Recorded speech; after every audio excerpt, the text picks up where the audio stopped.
tous. Thank you for joining us. Merci d'être parmi nous aujourd'hui. We're here today to provide an operational update on the truck demonstration in the downtown core of Ottawa.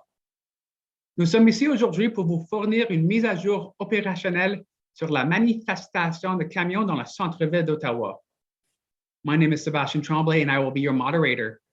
Je m'appelle Sébastien Tremblay et je serai l'animateur de cette séance. Before we begin, a reminder to place your microphone on mute until I invite you to ask your question. Avant de commencer, j'aimerais vous rappeler de désactiver votre microphone jusqu'à ce que je vous invite à poser votre question. Also, a reminder to all participants to keep their cameras off unless they are speaking or asking questions. Un rappel à tous les participants de fermer l'option vidéo. Today, we'll be hearing remarks from le Mayor Jim Watson, followed by Councillor Diane Deans, Chair of the Ottawa Police Service Board, Présidente de la Commission de services policiers d'Ottawa, Ottawa Police Service Chief Peter Slowly, le chef du service de la police d'Ottawa, Peter Slowly, Steve Bell, Deputy Chief of the Ottawa Police Service, chef adjoint de la service de police d'Ottawa, and Kim Ayotte, General Manager of Emergency and Protective Services, Directeur Général des Services de Protection et d'Urgence. After we hear from the panelists, we will take questions from the media. We will now begin with remarks by Mayor Jim Watson. Merci beaucoup, Sébastien. Thank you very much, Sébastien. Merci beaucoup à la média d'accepter notre invitation cet après-midi. The protests have been incredibly disruptive and continue to impact the safety and well-being of our residents. People have had the opportunity to voice their frustration against government policy, but as the old saying goes, they've worn out their welcome. I think it's time for them to go back to their communities, work with their local members of parliament and provincial parliament to address their grievances, but it's time for them to leave the downtown core. It's been very disruptive, very difficult for residents, small businesses, and the safety of the overall community. Our residents are a proud and caring community, a compassionate community, but they're frustrated with these protests directed at the federal and provincial governments and have been so disruptive on their daily lives.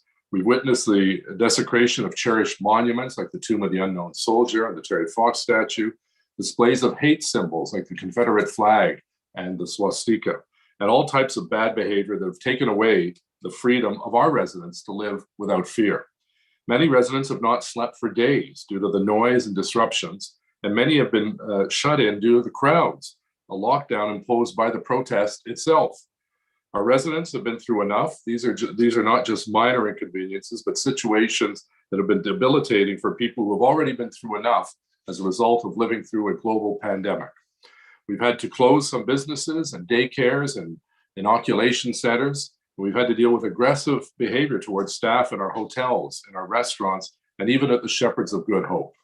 Our police service has done an incredible job keeping things peaceful and ensuring that a potentially volatile situation does not escalate. Paramedics and first responders have had to deal with unruly and aggressive behavior from protesters and have managed to keep things under control with no deaths or serious injuries. As the capital of Canada, we're used to demonstration, but it's time for this one to move on. The Ottawa Police Service estimates policing costs for the protest of more than $800,000 per day. Businesses and organizations have been subjected to harassment and threats, and these disruptions have been financially debilitating to owners and staff. People who disagree with provincial and federal policies and legislation have the right to demonstrate, but they don't have the right to take their frustration out on people living in our community. C'est pas seulement la colline parlementaire, les édifices du gouvernement dans le centre-ville. Beaucoup de monde habite à la centre-ville, habite à la basse-ville, habite à la marché-bail.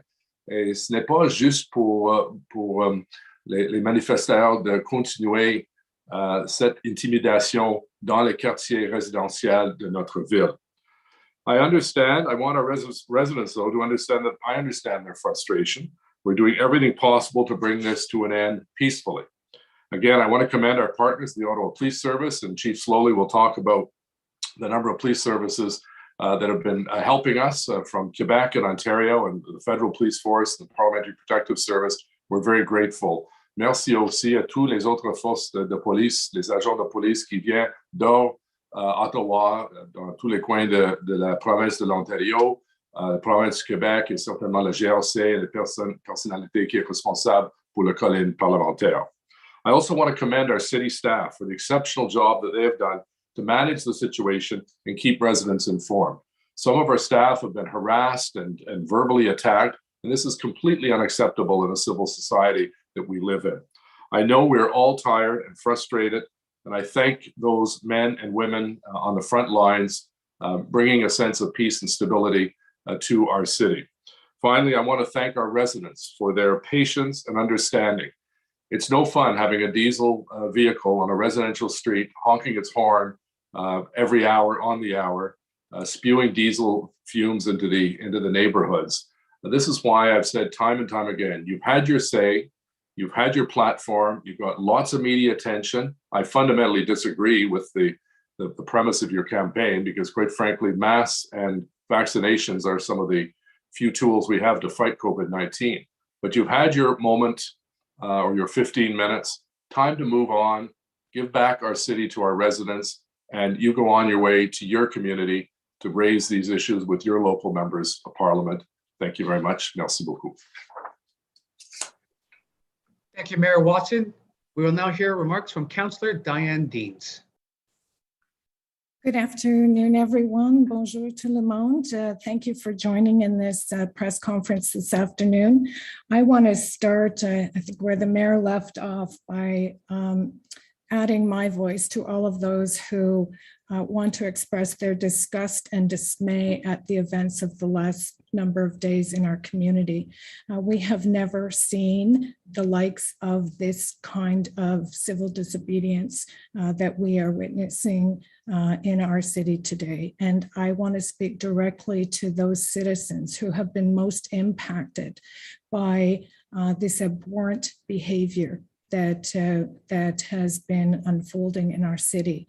I want to tell you that I see you and I hear you, and I know that you are very frustrated and that it is hard to understand what is happening here and how it will ultimately come to an end. I completely understand your frustration. We are all very frustrated with the situation that we find ourselves in. We all want to get back to our lives. We want to get back to some semblance of normalcy. We want our childcare facilities to reopen and our libraries to reopen. We want to be able to walk safely to our grocery stores. We don't want to feel that we're being shut into our homes because of this. I understand the level of frustration. I also understand that this is a very volatile situation and it has the potential to escalate far beyond what we have seen. And as abhorrent as the acts of racism and violence have been in the city, they could be much worse. And the Ottawa Police Service and their police partners have been working first and foremost to ensure public safety of all of our citizens. They've been working to de-escalate, and the focus has been on de-escalation. There have been many questions, and I understand those questions. I've been asking them about why we haven't been enforcing city bylaws.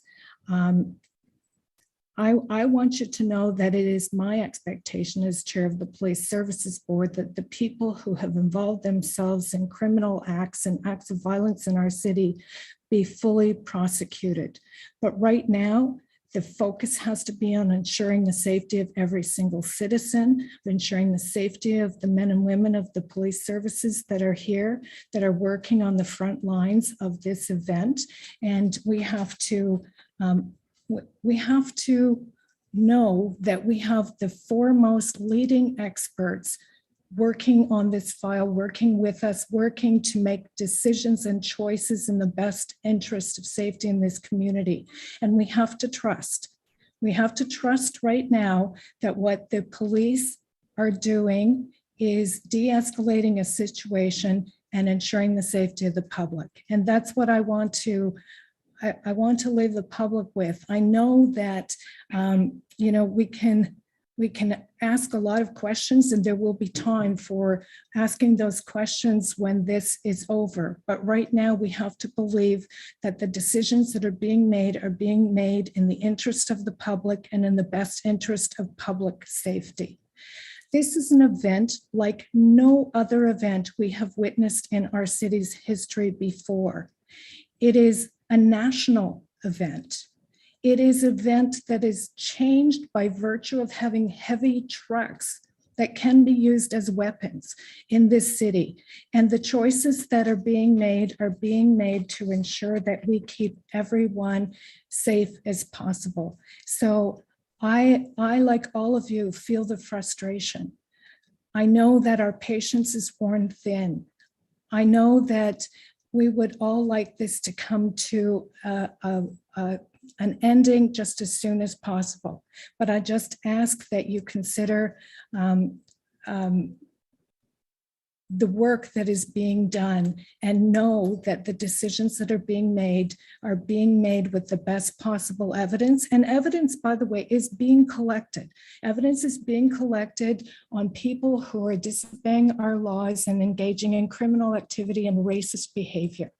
That evidence is collected and that those individuals will be dealt with. So I just want to leave you with that. And our goal is to make sure harm comes to no one and that we get our city returned to us just as soon as possible. And I want to take this opportunity to thank the citizens for their patience. I want to take the opportunity to thank Chief Slowly and the men and women of the Ottawa Police Service. I want to thank all of the other police services who are here helping. I want to thank the City of Ottawa, who have really been great partners with Ottawa Police through this entire event. And I want to again thank everyone for their patience. Merci beaucoup. Thank you, Councillor Deans. We will now hear remarks from Chief Peter Slowly.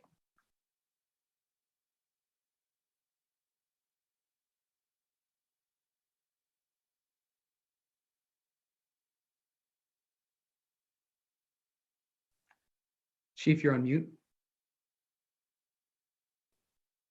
Good afternoon. I want to thank the mayor and the chair for their comments that preceded mine. I'm going to provide you with an update since the last media session we held on Friday, prior to the commencement of the core of the demonstrations that have arrived in the nation's capital. You'll recall at that last media briefing that we described this as a unique demonstration. You've heard some of those elements from Chair Deans and Mayor Watson.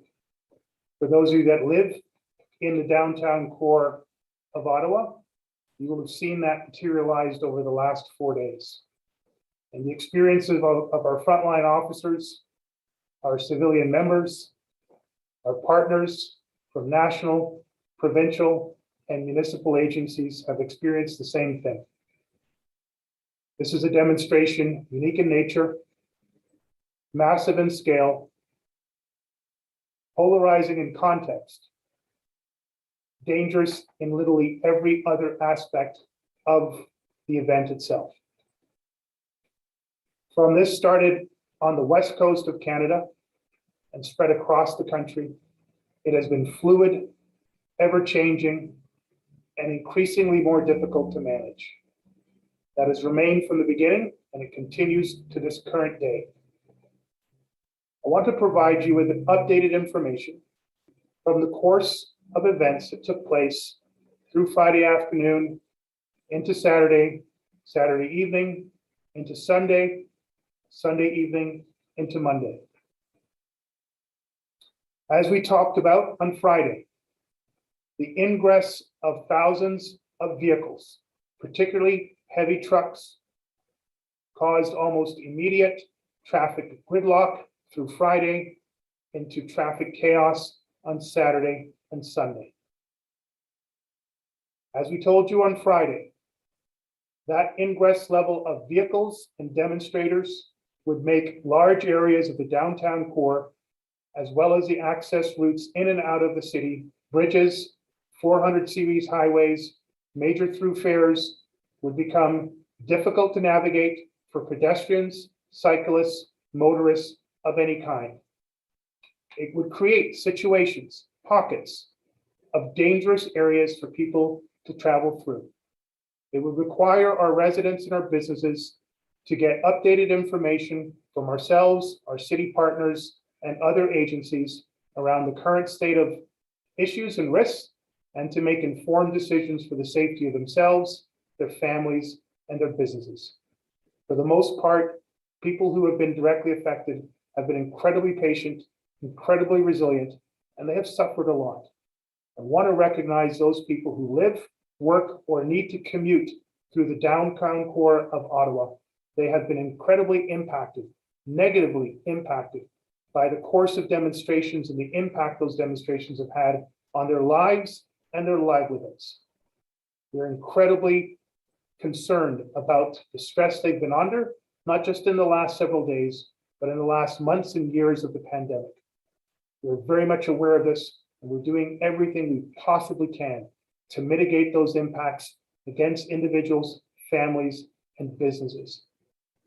At the same time, I need to let everyone know the incredible level of bravery, compassion, professionalism, and dedication of all Ottawa Police Service members, all of the partner agencies that have joined us here in the last 4 days, all of our partners at the City of Ottawa, anyone who's played any direct role in supporting the operations around this demonstration.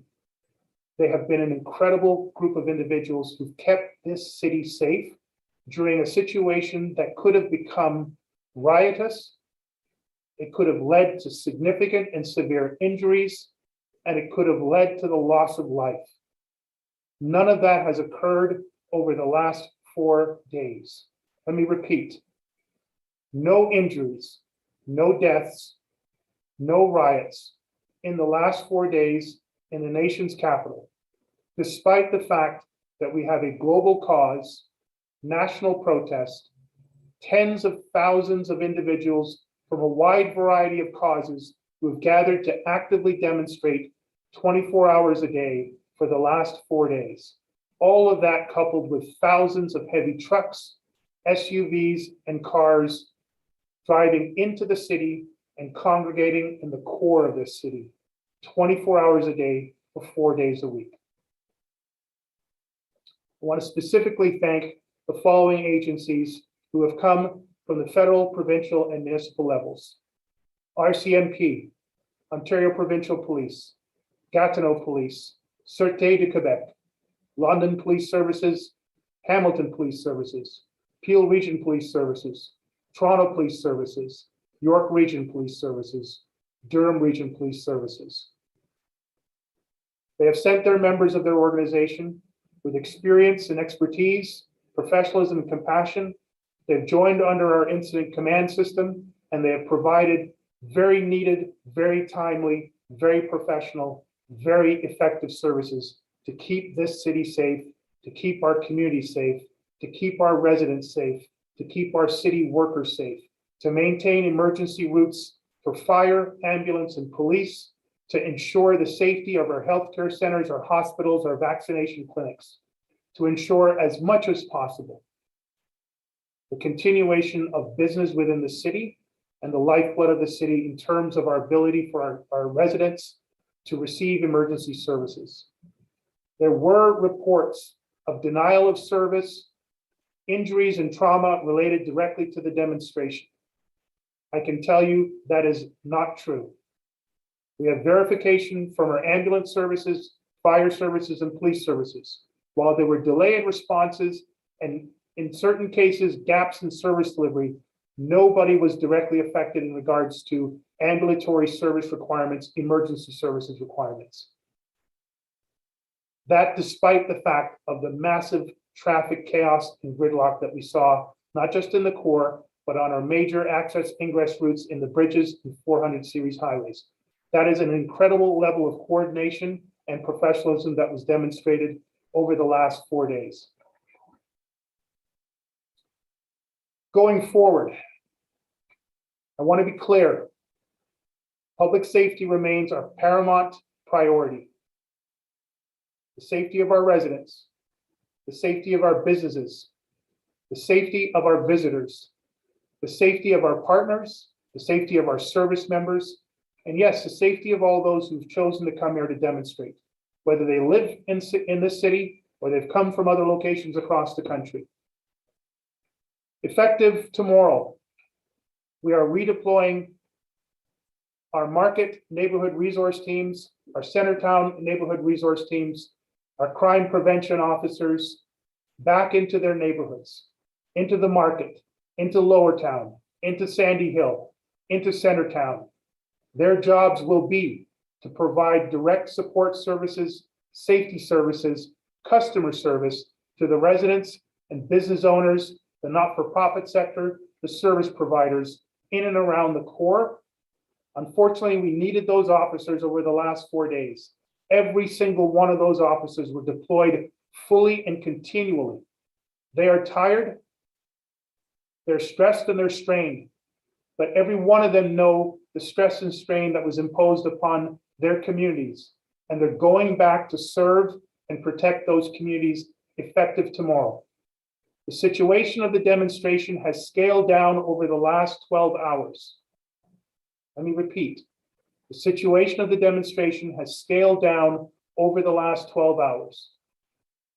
We want that trend to continue until this demonstration comes to a complete end.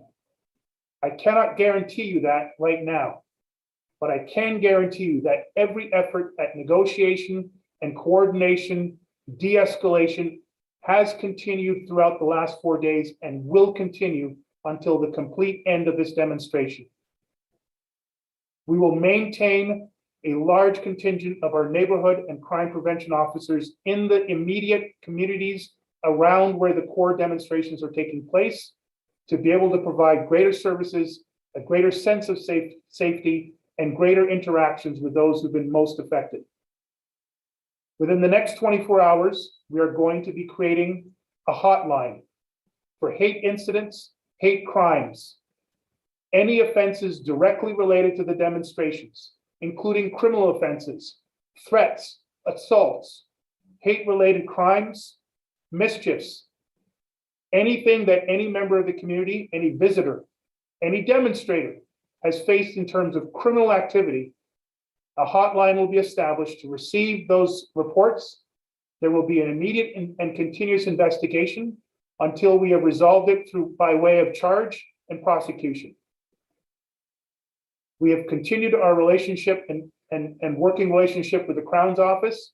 We have the intelligence officers and the investigative officers and multi-jurisdictional support from British Columbia to St. John's, from Nunavut to the GTA, to make sure that no matter where you live, no matter where your vehicle's registered, if you've come here and committed a crime, if you have committed a hate crime, you will be investigated. We will look for you. We will charge you. If necessary, we'll arrest you, and we will pursue prosecutions against you. We have several active criminal investigations undergoing, from bribery to threats to assaults to the dangerous operation of vehicles. They will continue. Please report to us any other matters that we are not aware of. We have had meetings throughout the last 24 hours. I have had calls with the mayor, the chair, council members who represent the wards in the immediate area of the demonstration sites. We have had meetings with the city councillor, city legal. I have had direct meetings today with Commissioner Brenda Lucky, Commissioner Tom Carrick of the Ontario Provincial Police, their executive staff and operational leads in the National Capital Region. We have continued to request levels of resources and support from our partner agencies, federally, provincially, and municipally, and they have all been generous in providing those requests, those resource requests, and are continuing to support us as we go forward. We continue negotiations with the core organizers of the core protest. We are emphatic in our desire to resolve these demonstrations as quickly and safely and effectively as possible. That will continue until the very end. All options are on the table. through negotiation, through to enforcement. All options remain on the table to safely and effectively resolve this demonstration. We will work in full coordination with the City of Ottawa. My thanks to Steve Kanalakis and his amazing team. You're going to hear from Kim Ayotte very shortly. We're going to work in full cooperation with our federal, provincial, and municipal policing partners, national security agencies, and other public sector agencies. As we have done from the first day, we will do so to the last day. Let me repeat again. Public safety has been paramount from the very beginning of this operation. We have had 4 dangerous, difficult, dynamic days of 24 hours a day operations in frigid temperatures, minus 25, minus 30 degrees. Our officers work 12, 14, 18-hour days in the cold, directly with extremely dangerous and dynamic situations. There were 1,000 potential flashpoints that could have resulted in rioting, injury, or death. They did not occur. We kept this city safe. We kept our community safe. We kept our partners safe. We kept our members safe. I'm indebted to the professionalism and the duty to serve and protect of our members of the Ottawa Police Services and the partner agencies. I'm indebted to the resilience of our residents, our business owners, our visitors, our employers, our employees. This has been a whole of service effort. It's been a whole of city effort. And to a degree, it has been a whole of country effort. So far, we've been successful. We take nothing for granted. We take nothing for granted. We are making progress, real progress. We've reduced the size of the demonstration significantly. We will continue to do so in the hours and days ahead of us. Your patience is necessary. Your support is appreciated. Your resilience is amazing. Thank you very much. My team is here to answer any questions. Deputy Chief Bell, from an investigations intelligence standpoint, Deputy Chief Ferguson, from an operational standpoint. I will remain until all questions are asked. We'll provide the best and most up-to-date information for you and the media. I thank Mayor Watson, Chair Deans, and Council for your support. Steve Kanalakis and the team at the City of Ottawa for your support. I'll turn things back over to the moderator now. Thank you. Thank you, Chief Slowly. We will now hear remarks from Kim Ayotte.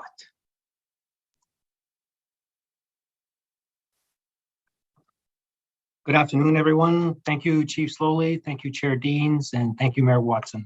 Bonjour à tous et à toutes. The demonstration that took place in Ottawa this weekend, and is still going on now, has been an unprecedented size and scope. I want to commend city staff and our partners with the Ottawa Police Service for their skill and professionalism with which they carried out their duties this weekend, evaluating an ever-changing situation and providing solutions in a peaceful manner. Je tiens à féliciter les personnels municipaux et de nos partenaires du service de police d'Ottawa qui ont fait preuve que le professionnalisme et les compétences lors de l'accomplissement de leurs tâches au cours de la fin de la semaine dernière et évaluant la mouvance de la situation et en offrant des solutions. We continue to work with police and are determining next steps so that the downtown core and the city can return to some normalcy. We are aware of residents' concerns, demonstrators parking in the streets, and of excessive noise. I want to thank Ottawa residents, especially those who live downtown, for their patience and understanding while dealing with this extraordinary and unsettling intrusion, literally in their backyards. This has been an extremely difficult time for residents as their lives have been uprooted. We're all aware of the challenges this has posed and are working with Ottawa Police Service to manage the delicate balance of maintaining a peaceful demonstration while also addressing these concerns. We said from the start that our number one priority was to maintain safety for our residents, businesses, and demonstrators, and to maintain lanes for emergency vehicles. This continues to be our focus today. Dès le début, nous avons précisé que notre plus grande priorité était de protéger les résidents, les commerces et les manifestants, et de réserver des voies pour les véhicules d'urgence. We also recognize that many residents rely on OC Transpo and have not had the same access to service. The city's transit service department has worked tirelessly this weekend to implement bus detours and to direct customers to the O Train Line 1 to move through downtown. I want to thank OC Transpo staff who are deployed across the system to assist customers. As noted in the city's public service announcement yesterday, City Hall, including the parking garage, is closed. The Rideau Center is closed, as well as several other private businesses. These closures have been communicated through the usual channels. There are currently no anticipated impacts to residents' waste collections. However, this could change tomorrow. We'll be communicating any changes through collection calendar, a public service announcement, and on the City of Ottawa social media accounts. Snow removal operations, which were paused citywide last Friday, will resume or have resumed this morning. We continue to urge people to avoid non-essential travel to the downtown core. I want to assure Ottawa residents that emergency services throughout the city are deployed and focused on ensuring that the safety of the public is maintained and that dedicated lanes are kept cleared for emergency services. Je tiens à dire aux résidents d'Ottawa que, déployés dans toute la ville, les services d'urgence veillent à assurer la sécurité du public et à dégager les voies réservées aux véhicules d'urgence. If any time you feel like your safety is threatened or if you need medical emergency, call 911. Again, I want to acknowledge how difficult this situation is for residents. Our city has been uprooted. We are doing everything we can to mitigate the impact and to try to provide access to residents while maintaining public safety. We are evaluating this day by day, hour by hour. Nous faisons tout notre possible pour atténuer les conséquences et offrir un accès aux résidents.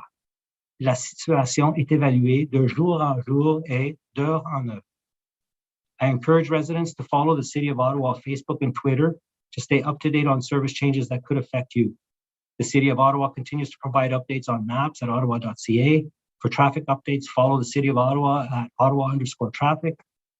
For transit updates or impacts, follow OC Transpo's Twitter account, visit octranspo.com or call 613-560-5000. Thank you. Merci beaucoup. Thank you, Mr. Ayotte. I will now invite questions from each agency alphabetically. You may ask one question with a follow-up. Nous allons maintenant répondre aux questions de chaque organisme par ordre alphabétique. Vous pouvez poser une question et une question de suivi. Again, a reminder to all participants to keep their cameras off unless they are speaking or asking questions. Un rappel à tous les participants de fermer l'option vidéo.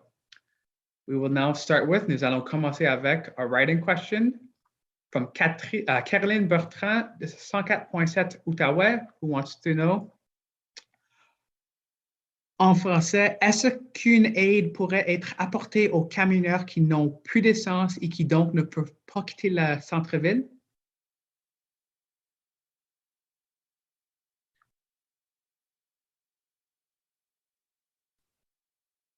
And I apologize, can I get a translation for the question, please? Of course, sir. She would like to know if any assistance is going to be given to truck drivers who no longer have any gas and aren't able to leave downtown.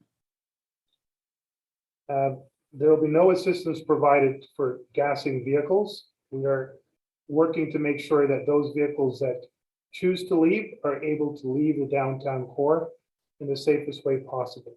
I will ask Deputy Chief Ferguson if she has any more specific information around the part of the question that relates to gasoline provision. Oui, bonjour Caroline. Je peux vous parvenir que nous n'aurions, la police d'Ottawa n'offre pas de service en tant que distribuer de la gasoline. Nous sommes là seulement pour la sûreté et la sécurité des membres de la manifestation. Thank you. We will now go to Travis Danraj with CBC National News. Thank you very much for that. And thank you guys for doing this update this afternoon. It is very helpful. Question to the mayor, and I'm wondering if the police chief can weigh in as well. So far, we have been successful. No injuries, no deaths, no riots. Is that the bar of success in Ottawa? Well, I think that's a pretty remarkable achievement, given the fact there are so many people in such a short period of time in such a condensed space that we've been able to maintain the peace. A lot of these people came with a lot of fire in their belly and looking for a fight. And our police officers and other first responders, I think, have done a remarkable job of damping down that anger to the point where we've had few arrests and we've had a few incidents of vandalism. The ones that we have witnessed are abhorrent and outrageous. But, you know, I get a lot of emails and tweets. Why don't you just, you know, send in the tow trucks and send in the parking control people? And the chief addressed that very succinctly. We're not interested in inflaming the situation.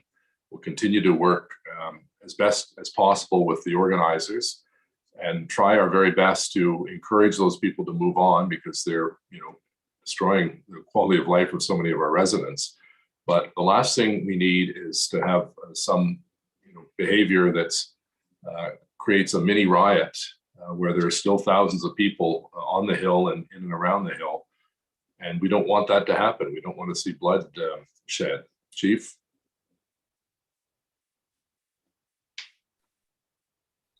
Thank you, Mayor. We saw from weeks ago, when the very early stirrings of this demonstration were starting to come to attention on open source social media. We saw it a week ago when the demonstration crossed over from Manitoba into Ontario. We saw it 4 days ago when the first trucks and demonstrators arrived in the city of Ottawa. And we've seen it as much as an hour ago online as the demonstration goes into its full 5th day. Clear statements and incitements to riotous behavior, injury, the bringing of arms and weapons into the National Capital Region, specifically in direct support of or indirect support of the range of demonstration causes and activities. Question was, is the bar of success no riots, no injuries, no death? Absolutely. We have had no riots, no injuries, no deaths, despite weeks, days, hours of intense provocation and allegations that those things would in fact happen, despite tens of thousands of people converging from across the country into the downtown core of the nation's capital, despite thousands of trucks, huge, heavy trucks, all through tight streets, residential areas, tight business corridors, tourist areas, Parliament Hill. No riots, no injuries, no deaths. That is a measure of success for any jurisdiction in Canada, and quite frankly, anywhere in the world. The credit goes to our officers, our partners, our city workers, our residents, and our business owners and our service providers, and the leadership of the city, from the mayor to the chair to Steve Kanalakis and his team at the city. Huge credit. A measure of success anywhere, anytime.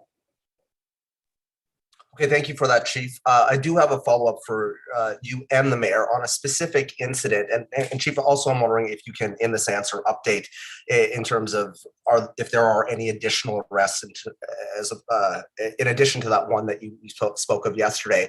But Mayor, there was an incident that Catherine McKenney, City Councillor, talked about, a couple hanging the rainbow flag. Their resident was apparently, pelted with rocks and snowballs, and somebody defecated on the home. Chief, I'm wondering if you can confirm that. And also, Mayor, I'm wondering what you think about that and your message to the LGBTQ community. Well, thank you, Travis, for the question. I did hear Councillor McKenney talk about that very, very disgusting display of homophobia on the part of some of the protesters. Because they wanted to display the pride flag at their home, and that they came back the next day and that these people had to leave their home. That's the kind of thing I'm talking about. This kind of intimidation and bullying tactics is causing great angst in the community. And here's an example of homophobia. We see examples downtown of racism and anti-Semitism. So it's quite a collection of people that have arrived and are really quite frankly, terrorizing some of our residents in their neighborhoods. And that is not acceptable. And that's why I've said to the organizers, who I believe monitor a lot of social media, it's time to move on. I think you're doing a great disservice to the men and women in the trucking industry who do good work for us time and time again. We're seeing a side of that industry that is very ugly and very disturbing. And to simply attack someone for proudly putting up a pride flag is reprehensible, and then defecating on their lawn. It's just such puerile behavior on the part of what should be responsible adults in a civil society. Chief? Thank you, Mayor. I completely concur with all your words. You'll recall in my opening remarks, we've established a hate crime hotline for any hate incidents, hate crimes that have happened in direct or indirect relationship to the demonstrations taking place in Ottawa. That will be staffed by trained investigators. They will receive reports. They will commence investigations. They will pursue charges where appropriate, make arrests if necessary, and pursue prosecutions to the fullest extent in coordination with the Crown's office. We already have a number of hate-related incidents that we are investigating. We encourage anyone who's been the victim of a hate crime or think they may have been the victim of a hate crime or exposed to hate incidents to contact us.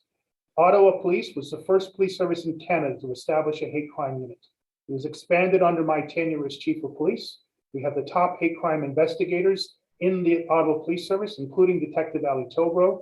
We are fully connected in with our Jewish, Indigenous, racialized LGBT community. We have the ability to conduct significant investigations to any hate incident. If this has occurred and it has not already been reported, I encourage the people who were victimized in that way to contact us immediately, and we will commence an investigation. If it has been reported already, I will ensure we follow up with the status of that investigation. Thank you very much. Chief, just on the arrests, is there any update on that? On the arrests of what? The number of arrests that have been made. Yesterday, it was 1. We still only have 1 arrest directly associated to the demonstration. There are a number of criminal investigations and related investigations that are underway. Thank you so much for the question. We will now go to Joe Tunney at CBC Ottawa. Hi, can you hear me? We sure can. Okay, and I just want to make sure I get a response in French and English. This is for the city, possibly the mayor. What tools are available to the city to hasten the protesters' exit from Ottawa? When do you consider appealing to the province? Thank you, Joe. I'll ask Kim Ayotte to comment on that as our General Manager of Emergency Protective Services. And Kim, if you could give the answer in English and French, please. Yes, certainly. Thank you for the question, Joe. Sorry, can you just repeat the question one more time, please? Yep, certainly. What tools are available to the city to hasten the protesters' exit? And, when do you consider appealing to the province, as an example? Right. Thank you for that. At the moment, this protest is under the command of the police, so we're working very closely with them. And obviously, we can discuss various different options at our Emergency Operations Center and our Emergency Operations Control Group, which is the leadership of the EOC. And we are in the process of doing that now. The tools are varied, but they all have different risk impacts. So at this point in time, I think it'd be better for us to have those conversations before we start, fear-mongering or potentially creating situations where, the tools that are available don't actually materialize in being executed. So there are several, I guess, Joy, there are several tools that could be used, and we're still in the process of discussing those right now. I haven't, my follow-up, actually, sorry, can I get you to respond in French before moving on? Oui, en français, il y a plusieurs mesures qu'on est en train de discuter au centre d'urgence, de protection d'urgence, et à ce moment, on n'est pas en liberté de vous expliquer toutes les différentes mesures, autant qu'on est en train de les discuter, mais on pense que dans les prochains jours, vous allez avoir les résultats de ces discussions-là. Okay, and for my follow-up, same, if you don't mind responding in French and English, on a logistical level, how many more days can the city take before services like garbage collection or snow removal reach a breaking point? Well, I think that we have the capabilities right now to continue with garbage collection, and if there are any impacts, we'll let the citizens know through our regular media channels. Same with snow removal. I don't think there's a time limit on when those will be impacted. It all depends on the quantity of snow and what we're facing. But right now, all services are being delivered, and we continue to move forward. So I think it's more a matter of some of the other issues that the police are also considering, such as noise and idling and all of those other nuisance issues that need to be addressed as well, as our citizens are affected by these demonstrations. And we should try and resolve this as quickly as possible. And we totally support police in their decisions that they're making at this point in time. Great. Can I get that in? Yeah, thank you. En français, il n'y a pas de service. Le service de collection de déchets est non affecté à ce moment. On continue à ramasser les déchets. Pareil avec la neige, on continue à déballer la neige. Et on voit pas, il n'y a pas une limite de jours ou de temps qu'on va se trouver dans une position où on va pas être capable de faire ça, mais on sait jamais les circonstances. Les circonstances peuvent changer à chaque jour. Nous travaillons avec la police. Il y a d'autres choses qui nous inquiètent aussi, le bruit et les différentes choses que les résidents sont en train de voir dans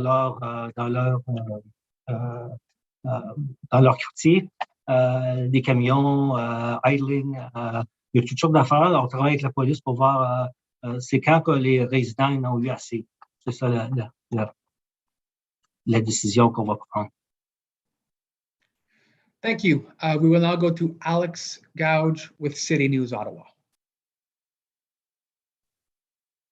Thank you. I just have one question for today, and it's for Chief Slowly or whoever from Ottawa Police would be best to answer this. Are you anticipating more crowds this upcoming weekend? We've heard from the president of the local hotel association who says many people have rebooked who have checked out on the weekend. They have rebooked for next weekend to come, who have been here for demonstrations. Alex, thank you very much for your question. We've heard similar information. I can't say whether that's going to be 100, 1,000, 10,000, but clearly there's an indication that there are efforts being made to extend the demonstration beyond the weekend, through the week, potentially into the next weekend. As I said before, I'll repeat again, the scale of these operations are significant. The number of people is not out of the ordinary for large demonstrations in big cities, particularly in the nation's capital, but the extra presence of the large number of vehicles and heavy vehicles, the level of funding and overall support and organization in and around the core demonstrations is significant and unprecedented. The level of personal commitment expressed by those online and on our streets is significant. The nature of the global pandemic and the 2 years of stress and strain on every Canadian is another added factor into this. And we've seen from the moment this demonstration left from the West Coast and has morphed over the last several weeks, that literally on a day-by-day and sometimes on an hour-by-hour basis, the numbers of participants, the nature of the causes, the expressions of what will take place or what actually do take place change. It's a very fluid, very dynamic, very large scale, and therefore very dangerous set of circumstances that we've been facing and will continue to face until we bring a complete closeout to this set of demonstrations. But I thank you for your question, sir. Thank you. We will now go to Ted Raymond with CTV Ottawa. Hi there, can you hear me okay? We sure can. Okay, excellent. So I guess this question to start is for Chief Slowly and for Mayor Watson. I'm just looking to get maybe another comment just to residents who haven't been able to sleep. They don't feel safe to leave their homes this weekend and into this week. Can you give them some reassurances of when they will be able to get back to maybe a sense of a normal life again?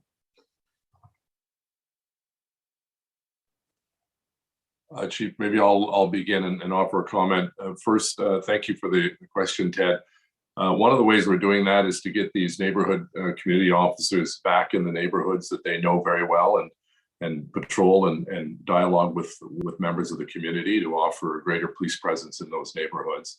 That's a start. The fact that we're starting to see some of the vehicles leave, the sooner they leave, the better, quite frankly, and that reduces some of the pressures on our police officers, that they can actually get into these neighborhoods to make sure that restaurants are not being bullied and harassed, because of course today's the first day where we can have in dining experiences, and the last thing we need is a bunch of these bullies coming from the protests, browbeating poor 15 or 17-year-old person working at a restaurant or a fast food place. So my hope is that that police presence will give some reassurance. And Chief, I'll ask you to offer other comments. This may be my last question. I have to do another live interview and take a phone call. So I apologize. I'll stay as long as I can to 4:30. Chief? Thank you, Mayor. I'll echo your comments, sir. Our commitment, beyond what the mayor said, is to redeploy uniformed members, our neighborhood resource teams that were previously deployed into the market area, Lower Town, Sandy Hill, Center Town communities, redeploy them out of the operational demonstration command structure that we've had in place for the last 5 days. They'll return to their normal duties. Their primary focus will be around creating a sense of safety and confidence in the safety of those communities. And those are the communities that have been most negatively and directly affected over the last 5 days. We are asking for additional resources within the organization and from our partner agencies to offset the loss of those neighborhood officers from the actual demonstration, so they can return to those duties with a high focus on raising confidence in the local communities, giving them a sense of normalcy, and as quickly as possible, we will try to return the city to a sense of normalcy. That will depend on our ongoing success to date around a quick, safe, effective end to the demonstration. That requires a significant amount of coordination with a wide variety of people who are in the city for a wide variety of reasons. But we've had significant success over the weekend in terms of safety. We continue to have good lines of communication open, and we've seen a significant drawdown of the number of protesters and trucks. That has already resulted in somewhat of a reduction of the types of issues that local residents and businesses were facing. We're going to continue with every effort. All options remain on the table. Okay, thank you for that. My follow-up question is also to you, Chief Slowly, just with regard to, I assume you and your officers have been in contact with organizers or keeping in contact with the organizers of this demonstration. And there have been suggestions that they say they plan to stay until their demands are met. Maybe can you talk a little bit about at what point does this reach a point where they are subject to some of the laws and bylaws that are in place? I mean, are people basically going to be permitted to park on Wellington Street for as long as they please, or is there a point where this crosses over from a lawful demonstration into something that you would consider maybe a nuisance or a problem? Thank you very much for the question. As I've said before, said again today, I'll repeat, anybody that breaks the law, acts criminally, acts violently, in direct relationship or indirect relationship to these demonstrations, we will conduct investigations, we will lay appropriate charges. Our ability to do so in the moment is significantly hampered by the large size, dynamic, and dangerous nature of the events themselves.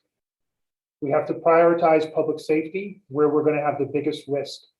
So we have not been able to get to a wide range of infractions, bylaw infractions, noise infractions, HTA infractions. As we get less people in the demonstration core zones and we can release more officers into wider areas, we'll be able to take more effective actions. Even then, the dynamic nature of this, we're going to have to be extremely careful that those actions in the moment don't create a larger public safety risk for residents, businesses, visitors, members of our service, our partner agencies. We take literally every instant of interaction with a great deal of care to not inflame the situation, but we are not ignoring infractions, and we will hold people to account as much as possible. Thank you. We will now go to Kevin Gallagher with CTV National News.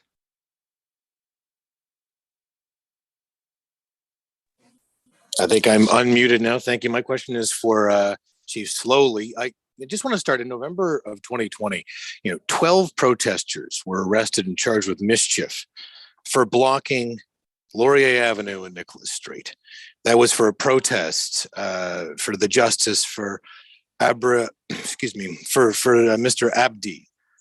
Now, I'd like to know, because many activists have criticized here, if this protest was a Black Lives Matter protest or an Indigenous rights protest that was blocking downtown Ottawa, basically locking down the streets, would the response from the Ottawa police be the same?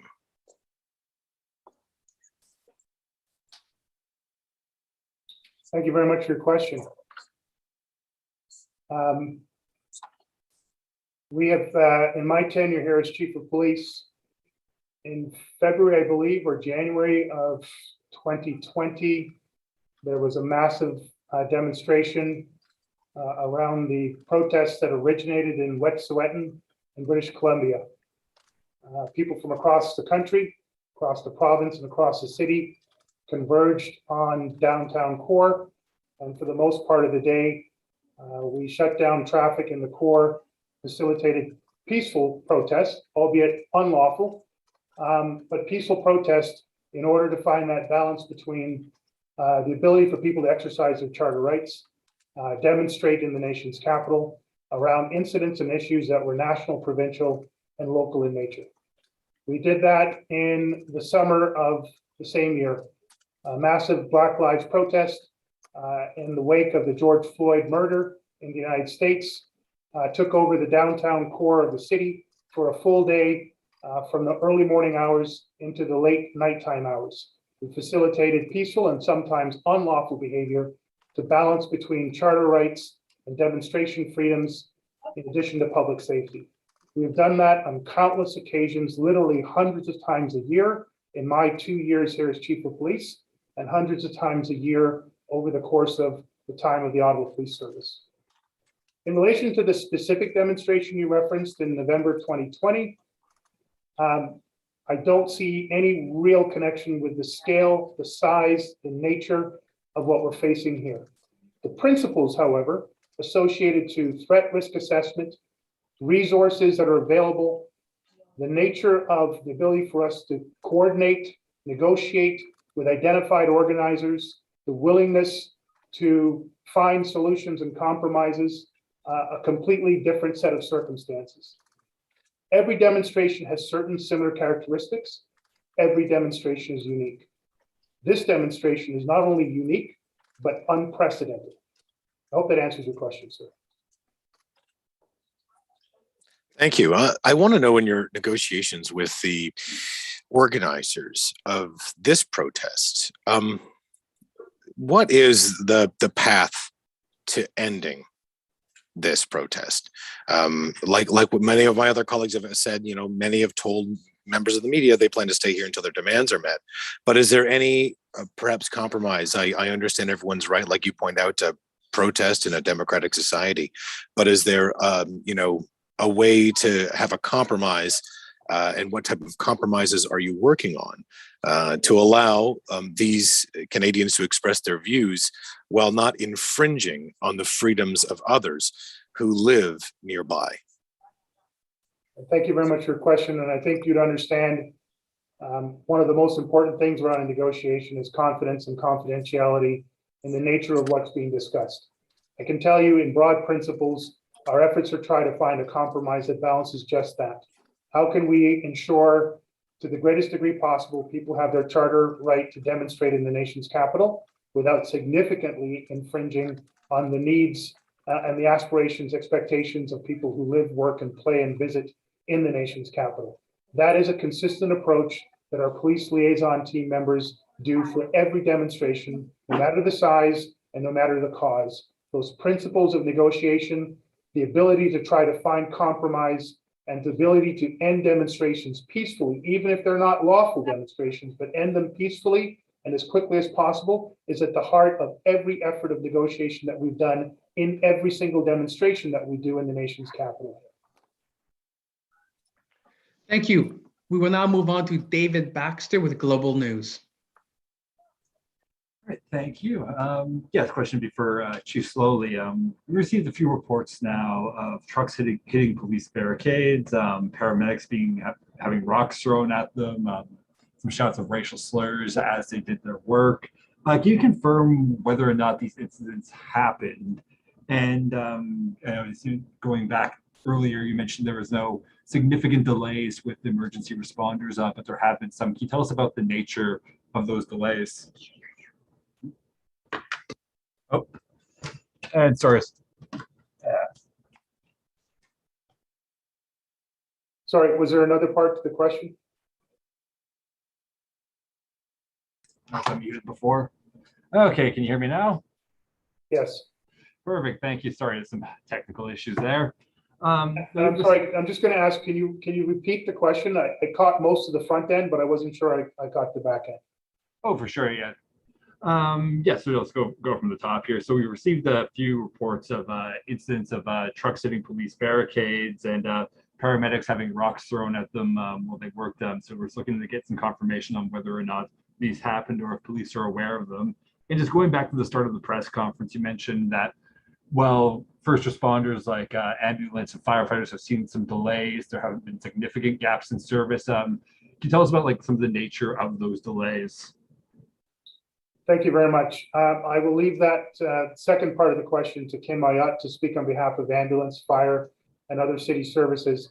I will ask Trish Ferguson and or Steve Bell to comment on the incidents that you related before and the status of any investigations in association to them. Trish or Steve?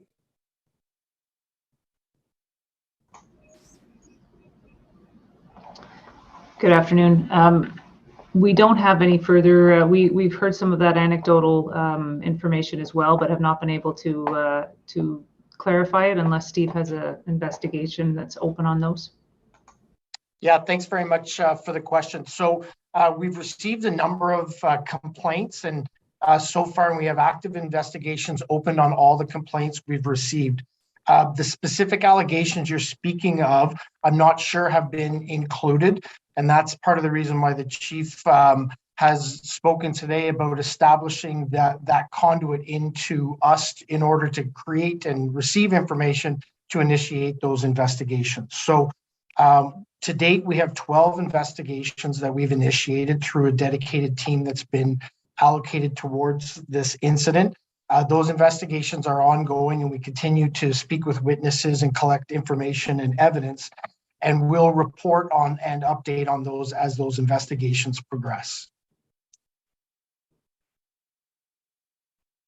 All right, thank you. And my next question, I was out there talking to people in the protests about the noise levels and honking throughout the night, and the fact that tens of thousands of people live in and around downtown Ottawa. They haven't been able to sleep. I know you're all well aware of this. Is there anything going on in these investigations to talk about the noise levels? I know you don't want to get bylaw involved at this point yet, and most of the people I talk to are saying, well, you know, that's just the way it goes. Sucks to be them, essentially. So, like, what are you going to do about this for regular people who just happen to live in downtown Ottawa near these protests?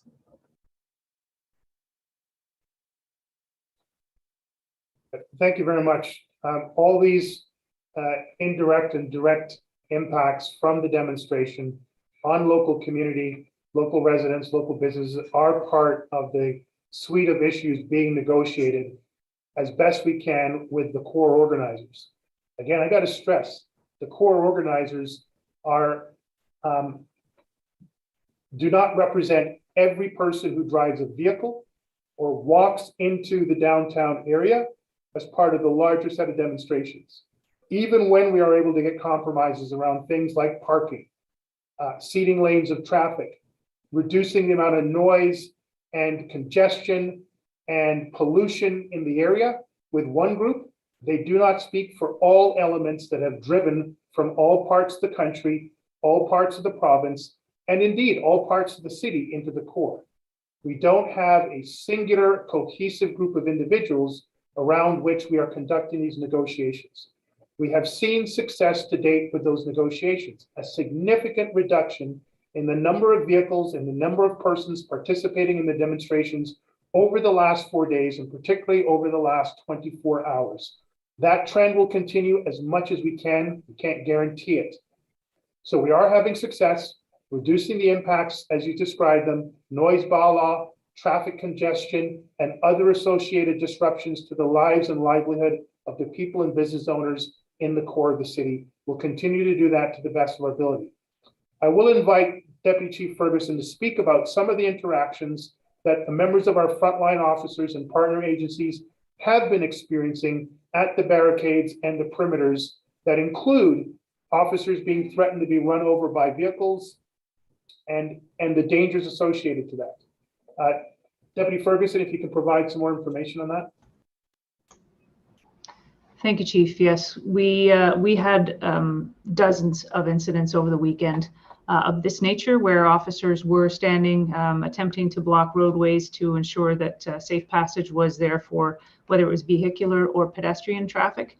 And we did see a number of vehicles, some of the big rigs, but many of the personal vehicles who were involved in this type of intimidating behavior, whether revving of engines, approaching them as they were, giving proper hand signals to keep an intersection clear, and then once stopped, inciting and trying to taunt officers into an inflammatory incident. So we know that our officers, their professionalism and cool heads prevailed, and were able to de-escalate a number of these situations. But we did see some of the behavior that was totally unacceptable and beyond the norm of what we normally see in this type of demonstration. Thank you. We will now go to Janice Dixon with the Globe and Mail. Hi there. My question is for Chief Slowly. There is more than one photo circulating online right now of police posing with protesters. One photo caption says it's Ottawa police, and another shows 4 officers on horseback with a protester. Can you comment on this behavior? Thank you very much for your question. First of all, let me be very clear, not just in this protest, but in any protest that I've been overseeing as Chief of Police in my tenure here. Not just in protest, but any operation where our members are engaged with the public. And not just in our members' engagement with the public, but even their engagement with each other. I've been very clear as Chief of Police and will continue to do so. We uphold our oath of office. We stay true to our core values. We are under the governance of the Police Services Act, and we have the policies of the organization. Any blatant disregard or misconduct that breaches any of that will result in an investigation and appropriate discipline. We were very clear in demonstrations of this nature, and particularly in this demonstration, that officers will be very cognizant of the need to appear to be and to be professional in all those encounters.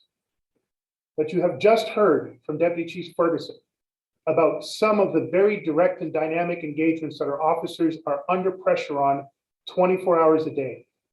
Officers have the responsibility and the ability to use every means available to engage, communicate with, de-escalate with members, individuals, and groups in order to preserve the peace, which is paramount in this operation, public safety. If an officer has to be able to smile, shake a hand, raise a thumb in order to get people to calm down, to not drive over a barricade, down a road, to turn off their engine, to alleviate any number of the stresses and strains, to stop the commission of any offenses, they have the full right and responsibility to use that. I will not tolerate any officers or any members of my organization expressing public opinions that don't match with the priorities and their oath of office, priorities of the service, and the oath of office of our organization. And I stated that publicly on Friday. I'll restate it again. If there's evidence of officer misconduct, the Office of Independent Police Review Directorate is a place to lodge a complaint, or that complaint can be sent directly to me and it will be investigated one way or the other. The vast majority of our members, our officers, our partner agencies have done everything they can within the laws, within the policies to prevent violence. They've done so successfully, under great duress and under great stress. I'm very proud of our members for what they've done. But if there's evidence of officer misconduct, I will investigate it fully and formally. Thank you. And I realize this question has been asked in different forms, but you know, truckers out on the street right now are saying they have enough fuel to last 6 months to idle there on spot. And so, you know, Twitter is really awash with people from Ottawa criticizing the police for not moving them out. I'm just wondering if you've heard of any of that feedback and you know what your response is. If your question is, do I know whether or not a vehicle can idle for 6 months? I've never heard of that. If your question is, are we experiencing a lot of residents, business owners, visitors complaining about the massive disruption that this demonstration has caused in their lives? Absolutely. And they are justifiable in their concerns and their desire to return to some sense of normalcy and to reduce the fear in their lives. We've addressed that before. We are doing our very best through negotiation and our operations, through our partners, to reduce the size of the demonstration. We've done so safely and successfully and significantly in the last 24 hours. We'll continue to do so.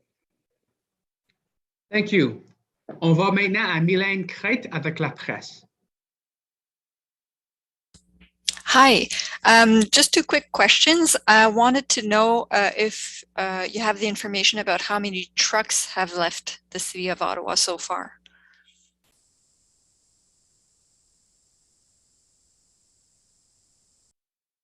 Thank you for your question. I'm going to turn that over to Deputy Chief Ferguson. Do you have any updates for the question? Yeah, we believe the numbers in the several hundreds that have left since the end of the demonstration yesterday. So we know that we have now reopened the Sir George Etienne Parkway. Sir Johnny MacDonald has been reduced in terms of they've only got 1 lane now, and we've been able to free up some of the other more congested areas. So we don't have an exact number, but it's a mix of personal vehicles as well as some of the larger truck vehicles. And I was wondering, did the police issue any tickets at all so far? Just want to make sure I'm clear on this. I don't have numbers on that. Obviously, police can issue driving infractions, and we would be able to pull those numbers and based on the locations to determine if it was associated to the demonstrations or not. If it is parking tickets, then that is something that both police and bylaw can do. So I don't have those numbers, but my understanding is we canvass specific areas at the end of the day yesterday to be looking for infractions. And our officers, our traffic officers, were very heavily involved with the demonstration, and where behavior warranted, we can also take down information and charge at a later date if the driver is identifiable. So the numbers we have right now would not be a fulsome picture of what's taken place. Thank you. On va maintenant à Julien Paquette avec Le Droit.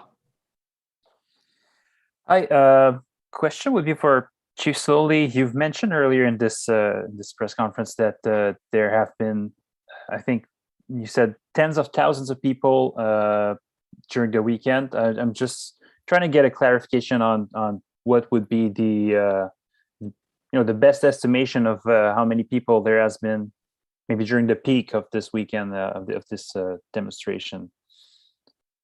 Thank you very much, Julian. Guessing numbers at demonstrations that are fluid in this nature, and literally we have people parked on the Sir Johnny MacDonald Parkway with trucks that could have 1 person in it or 20 people in it.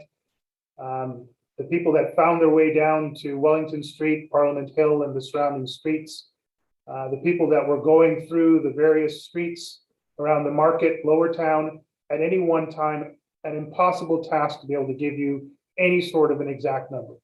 I have heard numbers at one point as high as 18,000 and as low as 5,000.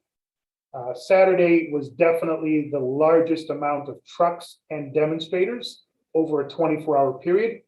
The numbers were significantly lower on Friday, a little bit lower on Sunday. Obviously, during the day, daylight hours, the numbers were higher. When nighttime came, the numbers went down. Unfortunately, the dangerous nature, dynamic nature of the crowds went up, including the use of alcohol and other stimulants, which left the risk to our officers. Even though the numbers were down, the nature of the crowd dynamics, the individual acts of defiance became far more difficult for our officers to manage. In fact, I would say the night shifts were much tougher on our officers and our partner agencies, as well as, I won't speak for the City of Ottawa, but for their service providers as well. Very dangerous and dynamic crowds, even when the numbers were greatly reduced in the nighttime. We've had great success in reducing the numbers at night and during day in the last 24 hours, and we'll continue to drive toward a complete end to the demonstrations, and as much as possible, as safely as possible, and as quickly as possible, a return to relative normalcy in the City of Ottawa, and particularly in the core of Ottawa. Thank you. And my follow-up, I guess, would be for you as well. And maybe Councillor Deans, if she wants to chime in on this. You've mentioned a couple of times today that there has been no injuries and no riots and no deaths. And I'm just wondering how do you think people of this city react when some of them have been felt harassed for wearing a mask in a public place, or as we've talked about a little earlier, some people being harassed at their home, have rocks thrown in their windows because they have a pride flag in this window. So I'm just curious to know, how do you understand the frustration of people in the city, with the length of this protest and the appearance of, I understand you're trying not to generate anything bad, but the appearance that you're letting them, the demonstrators, just do whatever they want, basically. Well, thank you for your question. I'll see if Chair Deans wants to respond, but I'll respond first. As I said in my opening statements, I have great empathy and compassion for those members of the community, whether they be residents, whether they be tenants of a rental unit, whether they be business owners or employees of businesses. Anybody who's been directly impacted by this demonstration has my full sympathy and my full support. We had a massive demonstration, extremely dangerous, that descended on this city through no invitation of anybody here, that took over our downtown core and did exactly what we thought it would: create traffic chaos, noise chaos, congestion chaos, and high-risk behaviors from a wide variety of actors who came here from across the country for a wide variety of causes. It has been extremely difficult for residents. Anybody that has been harassed, anybody that has been intimidated, and anybody that has been the victim of a hate crime will have our full support. We have been extremely restricted in our ability to deploy resources away from the demonstration and to respond to anything other than emergency calls for service. Now that we've had success reducing the size of the demonstration, at least over the last 24 hours, we're going to redeploy resources to better support and create safety in those areas. I'm a resident of this city, and if I or my family or my property was vandalized, if my wife or children were threatened or intimidated, if I was a victim of a hate crime, I would feel that I need support and service, and I want to get it. And I completely understand that. I would also try to understand the larger context around which is taking place. And I think that's what the vast majority of our residents and business owners have. And that is why we've had support and cooperation and a measure of success to date. But we are absolutely committed to ending this demonstration as safely and as quickly and as effectively as we can, balancing the wide variety of public safety issues and Charter of Right issues that we have to. I'd invite Chair Deans to have her own comments. Well, thank you very much for the question. And yes, I entirely understand the frustration of the public. I share that frustration very much. I want these protesters to leave our city. They came here, they have a right, in our democracy to protest and make their point. They do not have a right to engage in hateful behavior, to wave swastikas and Confederate flags, to defecate in public places, to desecrate our monuments, to disrupt our businesses, to disrupt our lives. It has been a real low point, in my opinion, in the history of the city that we have borne witness to this kind of behavior by our fellow Canadians. And to all of the people who live downtown and who have been most affected, I have to say to them that I understand your frustration. I understand why you're asking questions about why these people aren't being apprehended, why they aren't being, why the bylaws are not being enforced to the full extent. And I think what you're hearing from Chief Slowly is we recognize that there's a risk assessment that is being done. Ultimately, the safety of the public and the safety of our police officers is paramount. And so when the police, because it's an operational issue, I don't control what police do. I only make sure they have the resources in place. But when police make an assessment that the risk to public safety is high and that they have to act accordingly, we have to understand that, but it does not lessen, in my mind, one iota, the disgust that the public has for the behavior of these protesters. And, some people came here to protest against mandatory vaccination. Some people came here to protest vaccine policies. Some people came here for quite different reasons, and I believe hateful reasons. They have a right under Canadian law to peacefully protest. I don't believe they have the right to engage in the kind of behavior that we have seen here. And all of us want this to end. We want it to end quickly and we want it to end peacefully. And that is what the City of Ottawa, the police service, and all of us are ultimately working toward. Thank you. On va maintenant à Anne-Caroline Desplanques avec le Journal de Montréal.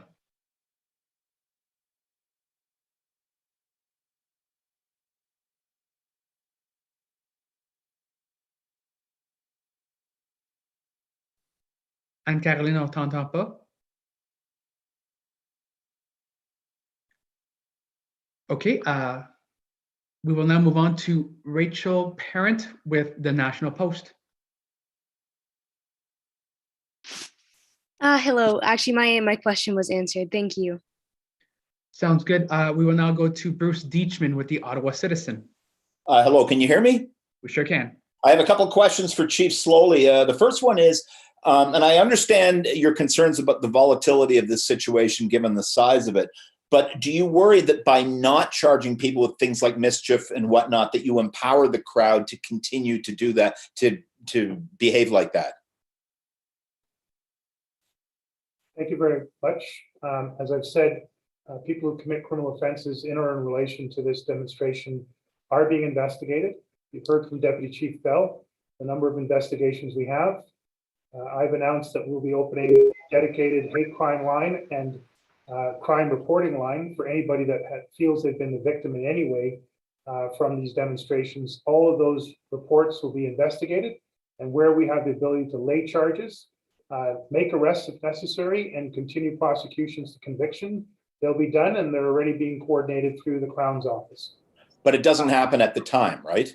Well, I mean, that's what I'm thinking, that these people will think I'm just getting away with it. Well, and they may think that, but that is the balance that every officer who has to come across these incidents has to judge. Taking an enforcement action in the moment, which could result in arrests being made, and yes, that could have some sort of a deterrent effect, versus the ability to do that without being swarmed, without creating a riotous behavior, without using force in a crowded area with trucks with their engines on, is the equation. If we're talking about an act of vandalism, an act of threatening or assaultive behavior, our officers make those arrests every single day across Canada's largest geographic municipality, home to 1 million people in the National Capital Region. We do that every single day. We don't do that every single day when there are 5, 8, 18,000 demonstrators with 2,000, 3,000 heavy trucks and thousands of other vehicles crammed into a very small set of footprints in the downtown core at the end, well, at the continuing point of a 2-year global pandemic with all the stresses and strains that we've been experiencing as a society.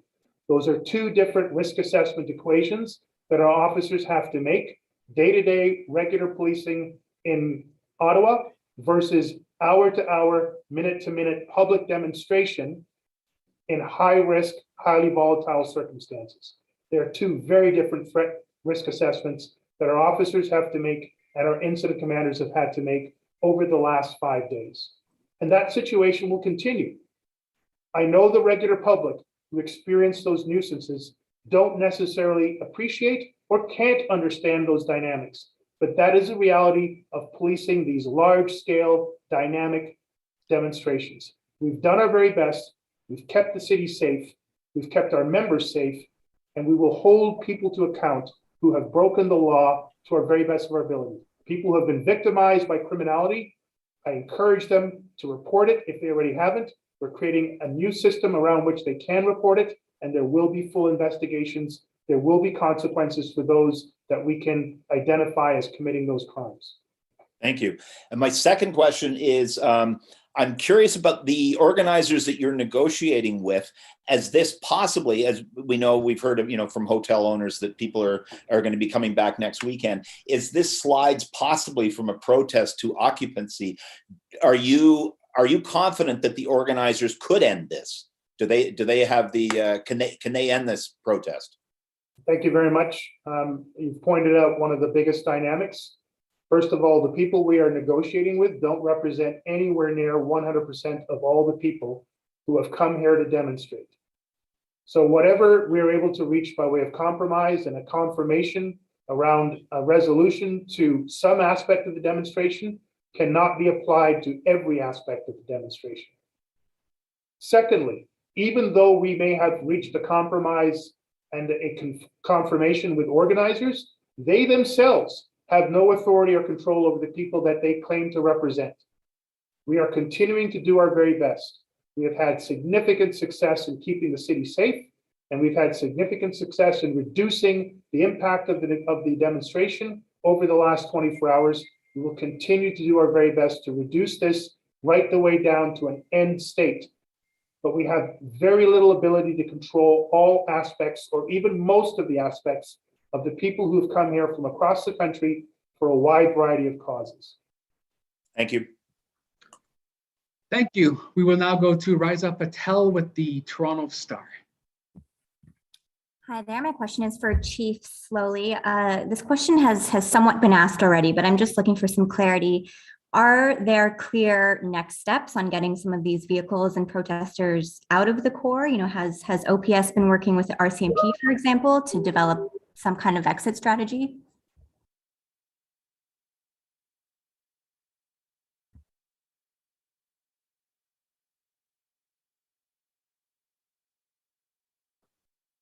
Thank you for your question. As I stated before, we've been in ongoing negotiations with the organizers since Monday of last week. The transition of direct police liaison to the organizers happened when the demonstration crossed from Manitoba into Ontario. We embedded ourselves with the Ontario Provincial Police liaison officers, and as it arrived within a day of the City of Ottawa, that full transition of responsibility took place to the Ottawa Police Service. We've continued to be supported by the RCMP, the Ontario Provincial Police Service, other police jurisdictions that are dealing with aspects of the demonstration. I think you're aware of there are aspects of this demonstration taking place in the province of Alberta, as well as other locations. This is not just an Ottawa demonstration. This remains a whole of Canada demonstration. Actions that take place in one jurisdiction affect all jurisdictions. And that level of coordination between municipal, provincial, and federal police agencies, national security agencies, public safety agencies has been continuous since the start of the formal demonstration took place, and it will continue to be so. We are negotiating all options on the table. We are considering all options to end the demonstration. There are plans being developed around all those options, and we are using every leverage we can in the negotiations. I hope that answers your question. And you just mentioned you have all options on the table. So does that include forcibly clearing them out? All options are on the table.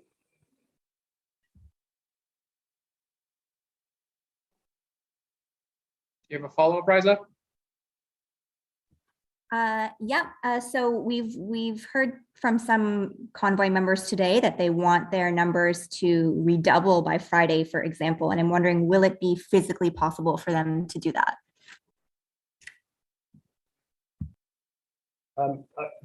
I'll state the obvious. That's a question for the organizers themselves and the demonstrators. Is it possible for them to, for people in the immediate vicinity, Eastern Ontario, Quebec, from the GTA, which is a 4.5 hour drive, for hundreds, thousands of people to arrive here in vehicles and conveyances, for people to walk across the bridges, as we saw in the thousands on Friday and Saturday in particular? Absolutely. Thank you. On va maintenant à Samuel Blais-Gauthier avec Radio-Canada. Oui, bonjour. Je crois qu'il y a beaucoup d'informations qui ont déjà été dites là, à ce stade-ci de la conférence. Donc, moi, je vais juste demander en français pour le bien de nos médias télé et radio. Donc, demander en français un bilan des gens qui ont convergé, donc du nombre de personnes qui ont convergé à Ottawa, et un bilan, en fait, parce que ça a été évoqué, là, un bilan lorsqu'on dit qu'il n'y a pas eu de blessés, pas eu de morts, pas eu de... Donc, un bilan de ça, OK? Donc, ça, c'est la première question. Et la sous-question qui serait toujours en français, c'est quelles sont les prochaines étapes maintenant?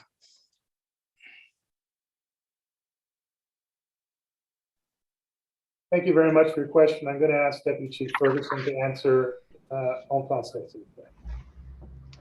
Merci Samuel. Juste pour être certain, vous voulez savoir combien de personnes on estime avoir vues ou reçues dans la ville pendant la fin de semaine? Exact. Je sais que ça a été dit, mais juste pour l'avoir en tape en français. Donc, combien là on estime à combien de manifestants et quel bilan qu'on en fait là, au niveau arrestation, au niveau blessés et tout là. OK. Alors, nous avons estimé, ou nous avons entendu, la police d'Ottawa n'est pas sous l'habitude d'avoir des estimations de même pour les manifestations, mais nous avons entendu entre 8 000 et 18 000. Nous savons qu'il y avait du monde qui était partout dans la centre-ville. Alors, c'était difficile de mettre un numéro là-dessus, mais 8 000 est à peu près, nous avions vu en fait cet montant pendant la fin de semaine. Plutôt samedi, c'était la journée la plus, où il y avait la foule la plus grande. En temps, les prochaines étapes, nous commençons à faire, nous continuons à faire des négociations avec les organisateurs de la manifestation. Et puis, nous attendons à avoir la patience et nous prions la patience des résidents et nous continuons à faire ça paisiblement et puis avec le plus de progrès possible. En tant que votre troisième question, c'était les arrestations. Nous avions eu une arrestation pendant la fin de semaine, mais nous avions plusieurs cas criminels qui sont ouverts et puis qui sont aux états des enquêtes maintenant. Juste pour une petite précision, j'ai cru entendre tout à l'heure le chef Slowly parler de quand même un bilan qui était quand même encourageant selon lui, où on faisait état de aucun blessé, donc peut-être juste nous répéter ça en français. Oui, OK.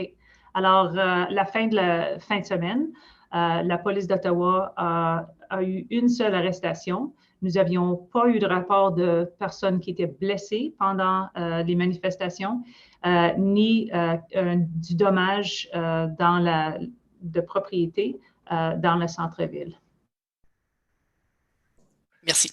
Merci. Puis on va essayer Anne-Caroline Desplanques avec le Journal de Montréal. Oui, allô, m'entendez-vous? Oui, tu peux commencer. Ah, merci de prendre ma question. J'ai une question pour, I have a question for you, Chief Slowly. Ms. Dean says earlier that trucks can be used as weapon. So why did you let those trucks get into the downtown core? Thank you very much for your question.